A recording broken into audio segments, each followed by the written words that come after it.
Hello student, class 10th maths का question paper है pre board exam 25-26 का। तो जिन बच्चों का एग्जाम हो चुका है वो अपने आंसर चेक कर सकते हैं, एंड जिनके एग्जाम नहीं हुए उनके लिए इंपॉर्टेंट है, एंड सीबीएसई बोर्ड के पॉइंट ऑफ व्यू से भी इंपॉर्टेंट है। अच्छी तरह से प्रैक्टिस कर लेना। एंड प्लेलिस्ट का लिंक भी आपको डिस्क्रिप्शन में मिल जाएगा, उसमें PYQs है, इंपॉर्टेंट क्वेश्चन है, आप चेक कर लेना ज़रूर। तो चलिए इसका सेक्शन ए, इसका सोल्यूशन स्टार्ट करेंगे सेक्शन ए से। तो मल्टीपल चॉइस क्वेश्चन है आपके। फर्स्ट क्वेश्चन है एक्सपोनेंट ऑफ 3 निकालना है, प्राइम फैक्टराइजेशन 2025 का अगर मैं करूँ तो 3 का कितना पावर आएगा। तो यहाँ पे आपको प्राइम फैक्टराइजेशन करना आना चाहिए। तो कैसे करते हैं, 2025 है, लास्ट में 5 होता है तो 5 से डिविजिबल हो जाता है ना। तो 5 में 20 आएगा 4 पे, और फिर 25 पूरा लेना है। दो नंबर एक साथ लेते हैं तो बीच में पहले 0 लगाना, एंड 25 5 पे आएगा। फिर 5 में 48 पे आएगा, एंड 5 वन ज़ा, फिर ये 3 पे चला जाएगा, फिर से 3 पे। तो ऐसे करके 3 कितनी बार आ रहा है, 4 बार आ रहा है ना, और 5 2 बार आ रहा है। तो यानी 3 का एक्सपोनेंट पूछा आपसे, तो कितना आया 3 का एक्सपोनेंट, मतलब 3 की पावर कितनी आई, 4 आई ना। तो आंसर 4 है, डी ऑप्शन। तो इस तरीके से आपको पहले प्राइम फैक्टराइजेशन करना है, 3 का एक्सपोनेंट पूछा है, आंसर 4 डी ऑप्शन करेक्ट है। तो ऐसे ही important questions and detail solution के लिए आप प्लेलिस्ट को ज़रूर चेक कर लेना, लिंक डिस्क्रिप्शन में है। सेकंड क्वेश्चन देखिए, पेयर ऑफ इक्वेशंस गिवन है आपको और पूछा है इसका यूनिक है, मैनी सोल्यूशन है, 2 सोल्यूशन है, नो सोल्यूशन है। तो जब भी ऐसे दो लीनियर इक्वेशन दी हो तो आपको इनके एक्स के और वाई के कोफिशिएंट्स के रेशो निकाल के देखने पड़ेंगे। तो देखो इसका एक्स का कोफिशिएंट कुछ नहीं है, यानी 1 है आगे, है ना, और इसका एक्स का कोफिशिएंट -4 है। तो एक्स के कोफिशिएंट को 1/4 को रेशो में ले लो। सेम ऐसे वाई वाले कोफिशिएंट ले लो, 2 और -8, माइनस भी लेना है। और ऐसी कांस्टेंट्स का ध्यान रखना, या तो दोनों कांस्टेंट लेफ्ट में होने चाहिए या दोनों राइट पे होने चाहिए। तो ये लेफ्ट पे है तो आप -5 और 20 का रेशो लोगे। सबको कैंसिल करो, 2 1 ज़ा 2 4 ज़ा 5 1 ज़ा 5 4 ज़ा। तो देखो सबका आंसर -1/4 ही आ रहा है। तो इट मीन्स A1/A2 बराबर है B1/B2 एंड C1/C2। तीनों जब बराबर होते हैं तो मैनी सोल्यूशन होता है और कोइंसिडेंट लाइन होती है। अगर आपका A1/A2 B1/B2 के नहीं बराबर आता, शुरू वाला ही नॉट इक्वल आ जाता, तो यूनिक होता, यानी कि यूनिक सोल्यूशन या इंटरसेक्टिंग लाइंस होती। और अगर ये वाला इक्वल होता बट लास्ट वाला नॉट इक्वल होता तो ये नो सोल्यूशन या पैरेलल लाइंस होती है। ठीक है, तो इस तरीके से याद रखना है। तो यहाँ पे मैनी सोल्यूशन सी ऑप्शन है, क्योंकि ये कंडीशन बन रही है। तो आंसर क्या हो जाएगा, इनफाइनेटली मैनी सोल्यूशंस। नेक्स्ट है number of polynomial having -2 and 5 has its 0। तो अगर कोई पॉलिनोमियल है जिसके जीरोस -2 और 5 है हो, तो ऐसे कितने पॉलिनोमियल बन सकते हैं। तो देखो एक्स की ये वैल्यूज़ तो आप कोई भी, जैसे 2 0 है तो इट मीन्स क्वाड्रेटिक है ये, तो कोई भी क्वाड्रेटिक ऐसा बनाओ कि एक्स और एक्स के ये दो वैल्यू सेटिस्फाई करो। तो ऐसे बहुत सारे पॉलिनोमियल बनाए जा सकते हैं, जैसे बहुत सारी लीनियर इक्वेशन बनाई जा सकती है ना सिंगल वेरिएबल में। तो ऐसे ही नंबर ऑफ पॉलिनोमियल भी बहुत सारे बनाए सकते हैं, इनफाइनेटली मैनी इसका आंसर है, डी ऑप्शन। नेक्स्ट क्वेश्चन देखिए, what is the quadratic polynomial whose sum and the product of 0 is √2 1/3 respectively. यानी ये आपको जो दिया हुआ है ये सम दिया है, और जो ये वाला है ये प्रोडक्ट की। तो NCERT का एज इट इज़ क्वेश्चन है। तो जब भी आपको सम और प्रोडक्ट दिया हो, आपको जो पॉलिनोमियल बनाना होता है उसका ये फॉर्मूला याद रखना होता है। बाहर के कांस्टेंट कुछ भी हो सकता है, 1 2 3, एंड अंदर क्या होगा, x² माइनस पहले जीरोस का सम, फिर x बाहर, फिर प्लस प्रोडक्ट ऑफ 0। तो ये क्वाड्रेटिक फॉर्मूला होता है एक तरह से। तो जब भी आपको सम एंड प्रोडक्ट दिया होगा तो आपको ये क्वाड्रेटिक फॉर्मूला लगाना होता है। तो यहाँ पे सम आपको √2 दिया हुआ है एंड प्रोडक्ट आपको 1/3 दिया हुआ है। तो x² माइनस सम की जगह √2, फिर बाहर x है, एंड प्रोडक्ट 1/3 है, एंड k। अब देखो k आप 1 2 3 कुछ भी रख सकते हो। तो आपको दिख रहा है ये वाला नंबर फ्रैक्शन में है, तो अगर इसको फ्रैक्शन से हटाना है, यानी नीचे वाला डिनोमिनेटर हटाना है, तो अगर आप इसको 3 से मल्टीप्लाई करोगे तो ये डिनोमिनेटर हट जाएगा ना। तो आपको k को 3 ले लेना है, क्योंकि x² सिंगल नहीं है ना यहाँ पे कहीं भी। देखो x² के साथ 3 तो ऑब्वियसली है ही। इट मीन्स आपको 3 k की वैल्यू कुछ भी ले सकते हो, तो k की वैल्यू 3 ले लो। तो 3 को अंदर लेके जाओगे तो 3x² हो जाएगा, 3 √2x हो जाएगा, एंड प्लस का ये 3 से 3 कट जाएगा क्योंकि 3 बाहर था, तो 1 बचेगा। अब देखो ये प्लस का है, ये माइनस का है, और ये प्लस का है। तो ये वाला ऑप्शन आपका ऑप्शन ए में मैच कर रहा है, 3x² माइनस 3 √2x प्लस 1। तो आंसर ए ऑप्शन हो जाएगा। तो इजी ही है, क्वाड्रेटिक फॉर्मूला लगाना है। ऐसे ही डिटेल सोल्यूशन आपको प्लेलिस्ट के अंदर भी मिलेंगे PYQs में, आप उसे ज़रूर चेक करना, आपकी बोर्ड एग्जाम के लिए बहुत इंपॉर्टेंट है। नेक्स्ट क्वेश्चन पे आते हैं। नेक्स्ट है question number 5, in an arithmetic progression A given है, ए मतलब फर्स्ट टर्म गिवन है, डी डिफरेंस गिवन है -4, एंड n 7 दिया है, ए एन आपको फाइंड करना है। तो यहाँ पे भी बहुत इजी क्वेश्चन है, ए गिवन है, डी गिवन है, एन गिवन है, और ए एन एन की जगह 7, A7 आपको निकालना है। तो जब भी 7th टर्म निकालनी है तो आप क्या करोगे, A+6D। अगर 7th निकालनी है तो D6 होगा। अगर आपको 10th टर्म निकालनी होती है तो A+ जितना टर्म निकालना है D उससे एक कम लेना होता है, A+9D। अगर 20 लेनी होती तो 19D, है ना। तो आपको A7 निकालना है तो A+6D। A गिवन है 28 +6 एज इट इज़, D से मल्टीप्लाई हो रहा है, D की वैल्यू -4, पहले मल्टीप्लाई कर दो, 6 4 जा 24, साइन देखो मल्टीप्लाई में एक है ना, माइनस लग जाएगा। एंड ये 28 -24 4 प्लस का साइन बड़ा है, ऑप्शन ए आंसर है। तो क्या आ जाएगा इसका आंसर 4। नेक्स्ट क्वेश्चन पे आते हैं। 6 क्वेश्चन 1 + 2 + 3 + 4 ++ 50 तक लेना है एंड इक्वल्स टू 25 के फाइंड करना है। तो यहाँ पे आपको दिख रहा है 1 से स्टार्ट है, 1 2 3 कॉन्जिक्यूटिव है, और 1 से स्टार्ट होते हैं और कॉन्जिक्यूटिव होते तो ये नेचुरल नंबर्स होते थे। तो 1 से 50 तक के नेचुरल नंबर का आपको सम निकालना है। तो चाहे तो आप AP की हेल्प से भी कर सकते हो, सम का फॉर्मूला बना दो। ए आपका 1 है, डिफरेंस भी 1 है, एंड सम का फॉर्मूला बना दो। नहीं तो आपको डायरेक्ट याद रखना है, जब भी कोई नंबर 1 से स्टार्ट और कॉन्जिक्यूटिवली हो, सारे नंबर कॉन्जिक्यूटिव हो, तो आपको ना नेचुरल नंबर का सम का फॉर्मूला डायरेक्ट याद कर लेना है, जो कि होता है अगर sum of first n natural number, first मतलब स्टार्टिंग 1 से, नेचुरल नंबर 1 से स्टार्ट होता है ना, तो अगर फर्स्ट n नेचुरल नंबर है तो उनका सम का फॉर्मूला होता है n+1/2। ठीक है, तो ये फॉर्मूला याद रखना। तो ये 1 से कहाँ तक है, 50 तक है ना, तो यानी n कितना है, 50 है आपके, 1 से 50 तक का मतलब 50 है। तो 50 1 से ही स्टार्ट होना चाहिए, तभी ये फॉर्मूला लगेगा, नहीं तो गलत हो जाएगा। 1 से 50 और कॉन्जिक्यूटिव नेचुरल नंबर होने चाहिए, तो ये फॉर्मूला लगाना है। तो n आपको दिख रहा है 1 से 50 यानी 50 है, और फिर n+1 यानी 50+1/2। तो ये सम आपका डायरेक्ट निकल जाएगा, या फिर आप AP से निकाल लो सम। ठीक है, एंड इक्वल्स टू 25 के 50 51/2 25 डिवाइड, यहाँ मल्टीप्लाई है, डिवाइड में आ जाएगा, और फिर 2 25 2 जा 2 से कट रहा, 2 से 2 कैंसिल हो जाएगा, तो k की वैल्यू 51 आ जाएगी, ऑप्शन बी आंसर है। तो इस तरह से ट्रिक लगा सकते हो आप कॉन्जिक्यूटिव के लिए और नेचुरल नंबर्स के लिए। तो इसका आंसर आपका 51 आ जाएगा। नेक्स्ट क्वेश्चन 7 देखो, if the distance between point A and B is 5 find x। तो यहाँ पे डिस्टेंस इन के बीच का दिया हुआ है, यानी डिस्टेंस फॉर्मूला लगाओ, और डिस्टेंस फॉर्मूला में डिस्टेंस आपको 5 के बराबर रखना है। तो A के कोऑर्डिनेट भी गिवन है 2 - 2, B के कोऑर्डिनेट दिए है -1x, और इनके बीच का डिस्टेंस भी दिया हुआ है। तो AB डिस्टेंस है ना, तो डिस्टेंस आपको 5 दिया, डिस्टेंस फॉर्मूला सबको आता होगा। अगर A के कोऑर्डिनेट x1 y1 है, इसके x2 y2 है, तो डिस्टेंस फॉर्मूला होता है x2 में से x1 माइनस करो, उसका स्क्वायर कर दो, फिर y2 में से y1 वाला माइनस करो, उसका स्क्वायर कर दो, और फिर रूट भी करना होता है। अब देखो वैल्यू पुट करो, x2 कितना है -1, एंड माइनस करना है 2, और स्क्वायर भी करना है। फिर y2 क्या है आपका x में से माइनस, देखो यहाँ भी माइनस है और इसमें भी माइनस है, तो ये प्लस हो जाएगा, तो x+2 का होल स्क्वायर, -1 -2 -3 होता है, minus minus plus, sign minus का स्क्वायर लगेगा।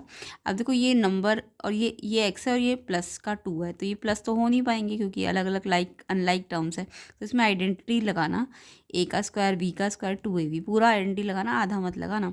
x+2 का होल स्क्वायर क्या आइडेंटिटी, a का 2 यानी x का स्क्वायर, 2 का स्क्वायर 4, और 2ab 2ab 2 2 4x है ना, और फिर रूट यहाँ से हटाना है, तो स्क्वायरिंग कर दो दोनों साइड, तो ये 5 का स्क्वायर 25 हो जाएगा, और यहाँ से रूट हट जाएगा। तो स्क्वायरिंग करी हमने तो 25 हो जाएगा, एंड यहाँ से रूट हट गया, 9 + x² + 4x + 4, 3 का स्क्वायर 9 होता है ना, और स्क्वायर है अगर -3 पे तो 9, 3 3 = 9, और -2 बार है तो प्लस का 9 होगा। ठीक है, अब ये क्वाड्रेटिक दिख रहा है आपको, x² 4x, तो x² 4x तो एज इट इज़, 9 और 4 13 प्लस का, एंड क्वाड्रेटिक है तो ये वाला भी इधर लेके आओ, तो प्लस का है तो यहाँ के माइनस का हो जाएगा, उधर कुछ नहीं बचेगा, 0 बचेगा। x² + 4x प्लस का 13 माइनस का 25 12 बचेगा, एंड साइन बड़े नंबर का इक्वल टू 0। क्वाड्रेटिक सॉल्व करनी आई होप सबको आती होगी। ये जो इसका x² का कोफिशिएंट होता है 1, उसको कांस्टेंट से मल्टीप्लाई करो, 12 × 1 12। अब 12 के फैक्टर करो कि 4 आ जाए, तो 6 2 = 12, तो 6 और 2 4 लाने के लिए प्लस का 6 माइनस का 2। तो क्वाड्रेटिक आई होप सबको आती होगी सॉल्व करनी। अब इसमें इन दोनों में से कॉमन लो, x² 6x में से x कॉमन आएगा, अंदर इसमें से एक x बचेगा और इसमें से 6 बचेगा।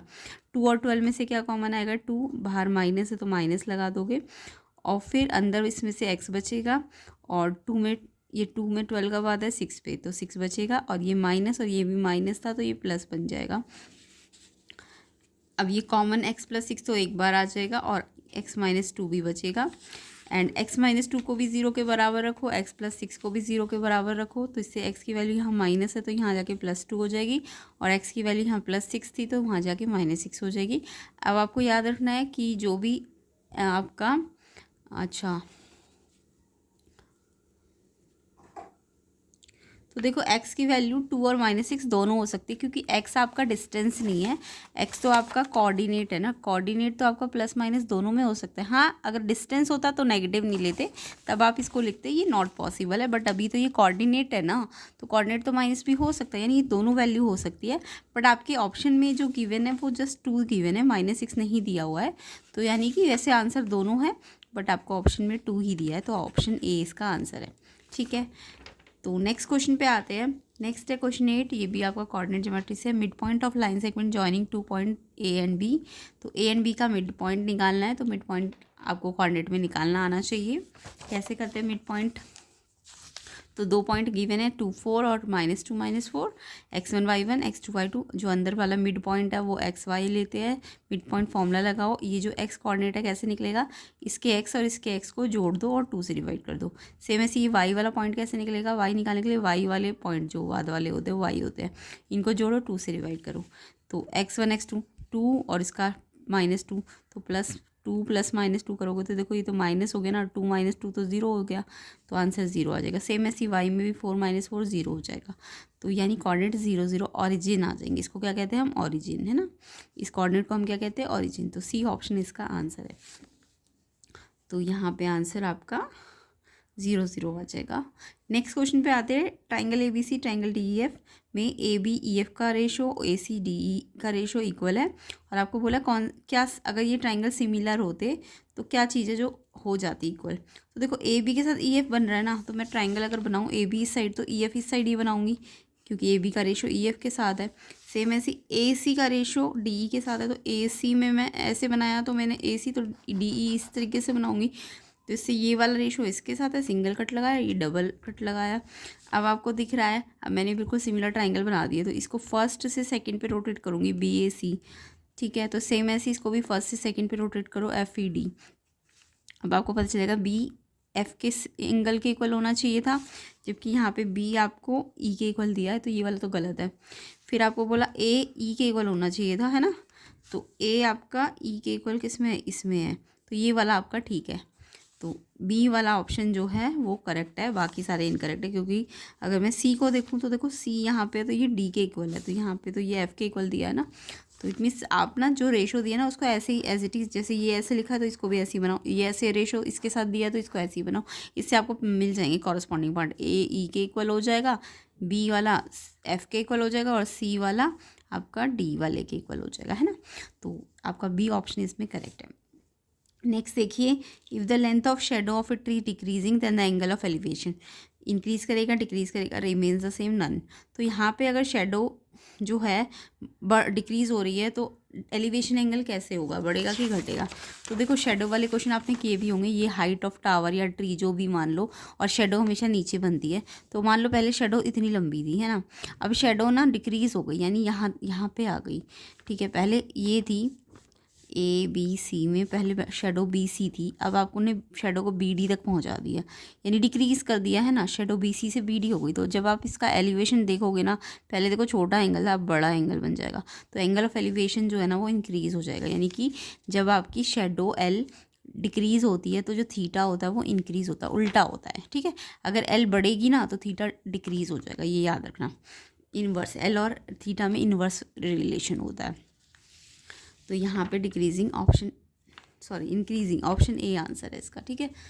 नेक्स्ट क्वेश्चन देखेंगे, टी पी टी क्यू अगर दो टेंजेंट है, एंगल पी ओ क्यू 110 है, एंगल पी टी क्यू आपको निकालना है। तो पहले डायग्राम बनाओ, एक सर्कल पे दो टेंजेंट बनाओ, टी पी टी क्यू, यानी टी पॉइंट कॉमन है ना, तो टी से दो टेंजेंट बनाओगे तो टी बाहर ले लो, टी से टी पी भी बनेगा और टी से टी क्यू भी बनेगा।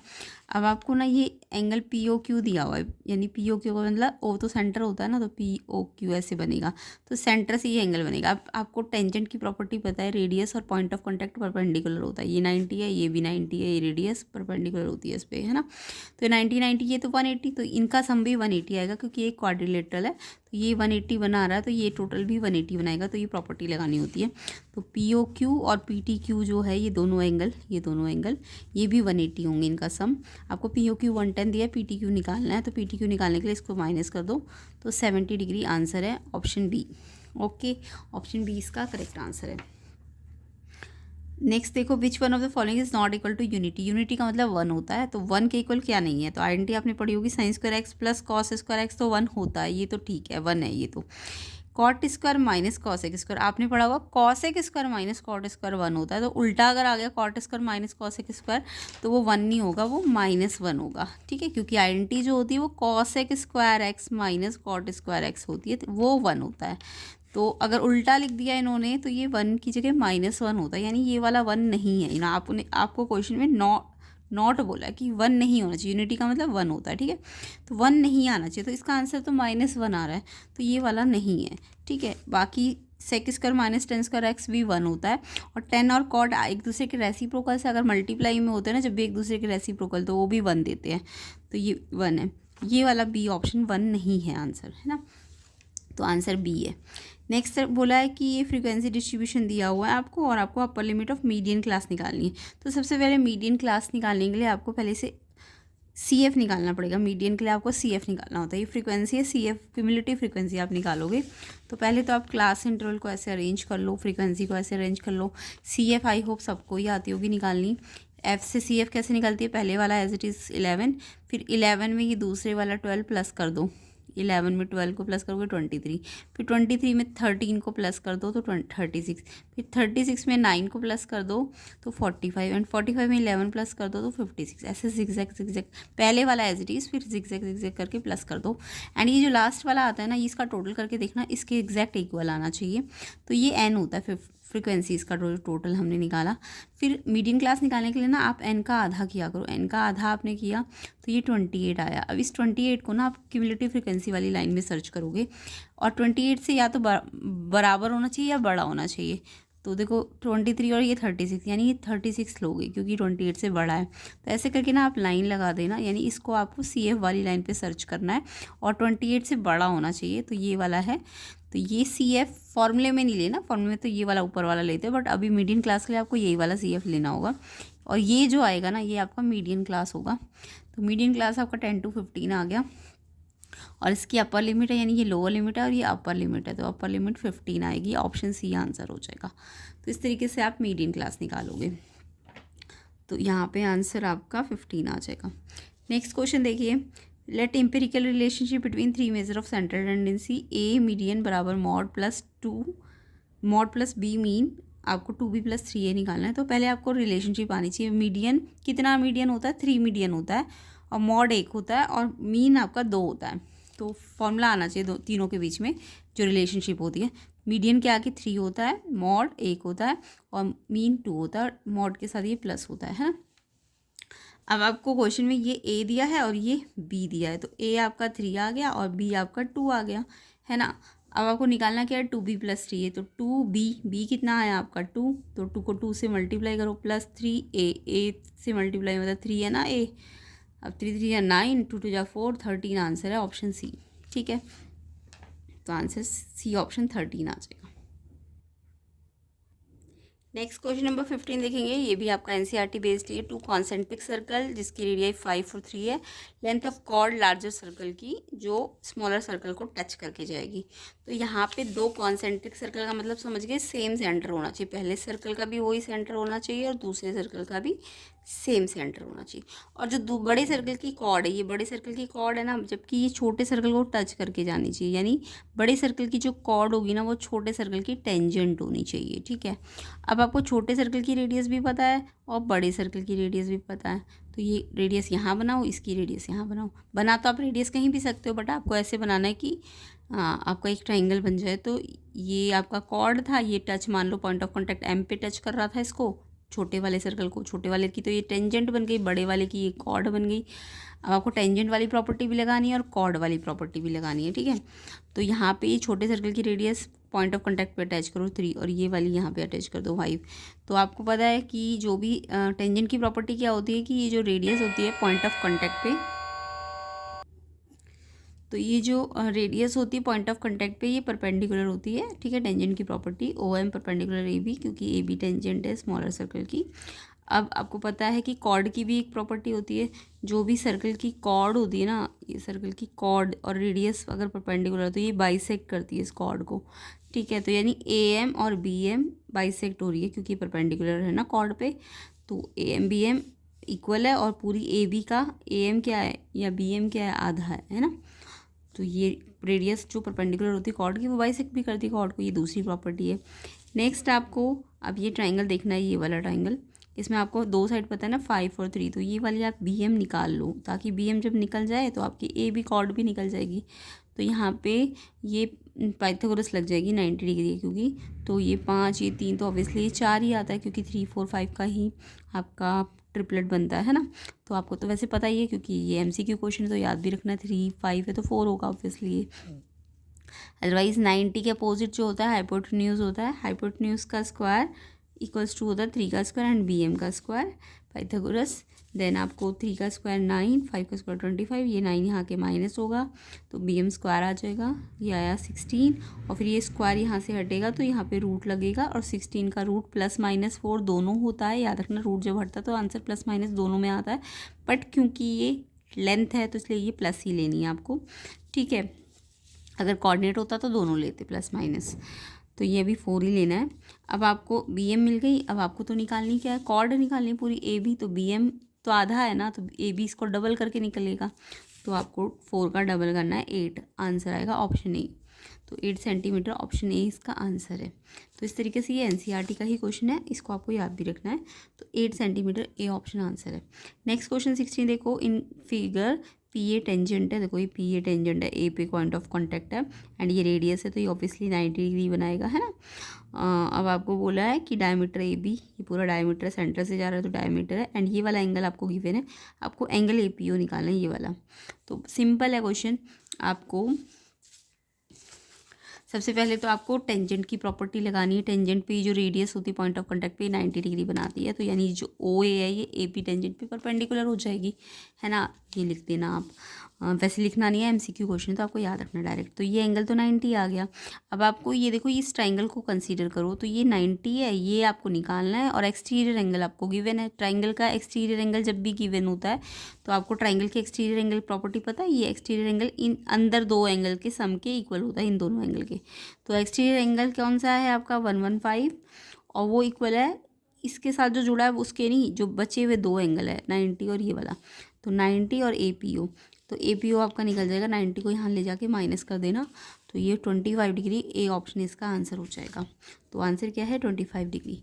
नेक्स्ट क्वेश्चन देखिए, द सर्कमफ्रेंस टू सर्कल का रेशो गिवन है 3:4 और आपको इसके एरिया का रेशो निकालना है। तो आपको सर्कमफ्रेंस का रेशो गिवन है और एरिया का रेशो निकालना है, बहुत ही सिंपल क्वेश्चन है। जब भी आपको कोई रेशो दिया हो आप फॉर्मूला लगा दो। तो सर्कमफ्रेंस 1 और 2 का रेशो 3/4 है। सर्कमफ्रेंस सर्कल की क्या होती है 2 पाई, रेडियस रेडियस इसकी 1 ले लो, 2 पाई रेडियस सेकेंड ले लो, 2 पाई कट गया, दोनों ऊपर नीचे थे, तो ये रेडियस का रेशो आ गया आपका 3/4। आपको अब एरिया का रेशो निकालना है। एरिया क्या होता है सर्कल का, पाई आर स्क्वायर, इसकी रेडियस 1 है और पाई आर स्क्वायर इसकी रेडियस 2 है। अब आपको पाई से पाई कट गया, रेडियस 1 रेडियस 2 पे दोनों पे स्क्वायर है तो इकट्ठा स्क्वायर लगाओ और ये रेडियस का रेशो आप निकाल चुके थे 3/4 और इस पर स्क्वायर लगाए। 3 का स्क्वायर 9, 4 का स्क्वायर 16, 9:16 आंसर आ जाएगा। तो आंसर क्या है C option. Next question, probability of sure event. Sure event क्या होती है, जो पक्का होगी तो उसका प्रोबेबिलिटी 1 होता है और अगर इम्पॉसिबल इवेंट है तो 0 होता है। तो श्योर इवेंट है तो 1 होगा answer. Next question assertion reason देखते हैं। एजर्शन है आपका line joining the mid point of 2 side of triangle parallel to the third side.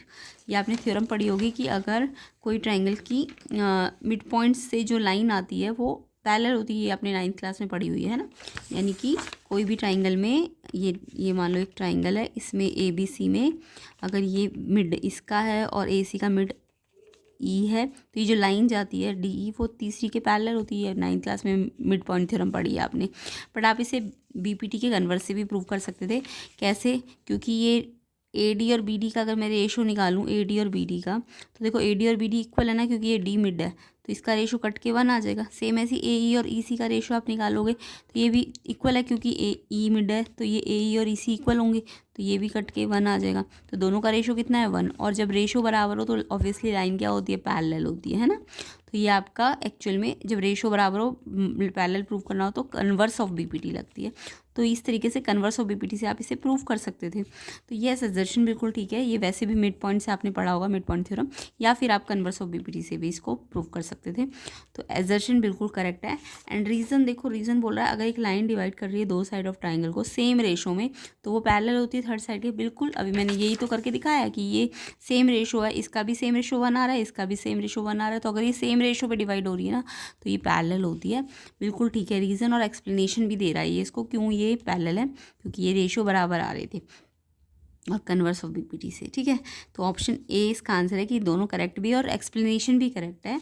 तो जब दोनों करेक्ट हो, असर्शन, रीज़न और एक्सप्लेनेशन भी करेक्ट हो, तो ऑप्शन ए इसका आंसर हो जाएगा। नेक्स्ट क्वेश्चन देखो 20। असर्शन है दो कॉइन है जो टॉस किए साइमल्टेनियसली, एक साथ टॉस किया उनको, दो कॉइन्स को। तो आपको बोला है दो हेड, या तो दो हेड आएंगे, या एक हेड एक टेल आएगा, या दो टेल आएंगे। ऑब्वियसली ये होता है, आपको दो कॉइन्स के आउटकम्स बनाने आते हैं ना। कैसे बनते हैं दो कॉइन के आउटकम्स?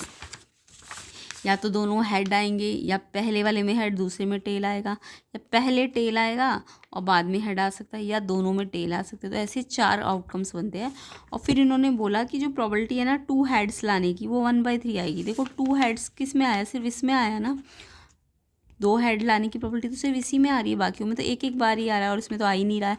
तो 2 हेड आने की प्रोबेबिलिटी तो एक ही बार बन रही है ना। तो एक और टोटल कितने थे, 4 थे, तो इसकी प्रोबेबिलिटी तो 1/4 होनी चाहिए थी, जबकि इन्होंने 1/3 दी है। तो ये एजर्शन गलत है आपका। रीज़न बोल रहा है probability of equally likely outcome experiment always equal. जो इक्वली लाइकली आउटकम्स होते हैं उनकी प्रोबेबिलिटी इक्वल आती है। यस, ये बिल्कुल ठीक है। तो रीज़न तो ठीक है बट एजर्शन गलत है। एजर्शन गलत बट रीज़न सही। डी ऑप्शन इसका आंसर हो जाएगा। तो 20 का आंसर ऑप्शन डी होगा। तो आई होप सबको ये समझ भी आ गया होगा। एंड जिनके आंसर्स मैच कर रहे हैं वो कमेंट करके ज़रूर बताना कि हमारे आंसर भी मैच कर रहे हैं। एंड इसका देखिए सेक्शन बी हम नेक्स्ट पार्ट में कवर करेंगे, सेक्शन सी भी। तो इसके लिए आपको वीडियो को ज़्यादा से ज़्यादा शेयर करना है, लाइक करना है। PDF का लिंक आपको डिस्क्रिप्शन में मिल जाएगा। टेलीग्राम लिंक चैनल का चेक कर लेना। तो ये सारे क्वेश्चंस के आंसर आपको इसके नेक्स्ट पार्ट वाली वीडियो में भी मिल जाएंगे।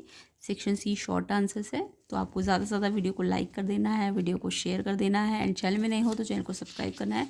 बोर्ड की प्रिपरेशन के लिए प्लेलिस्ट भी बनी हुई है, उसका लिंक भी मैं डिस्क्रिप्शन में डाल दूँगी। और जो इसके नेक्स्ट पार्ट्स बनेंगे उनका लिंक भी आपको डिस्क्रिप्शन में मिल जाएगा, चेक कर लेना। ये केस स्टडी बेस्ड क्वेश्चन है, तो पार्ट 2 में हम ये सारे क्वेश्चन कर लेंगे कवर।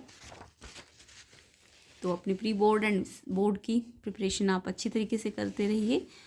एग्ज़ाम आने ही वाले हैं, तो आई होप सारे बच्चे प्रैक्टिस कर रहे होंगे। तो ये सारे आंसर्स आपको नेक्स्ट पार्ट में मिल जाएंगे। एंड वीडियो को शेयर कर देना, लाइक कर देना। चैनल में नहीं हो तो चैनल को सब्सक्राइब कर देना।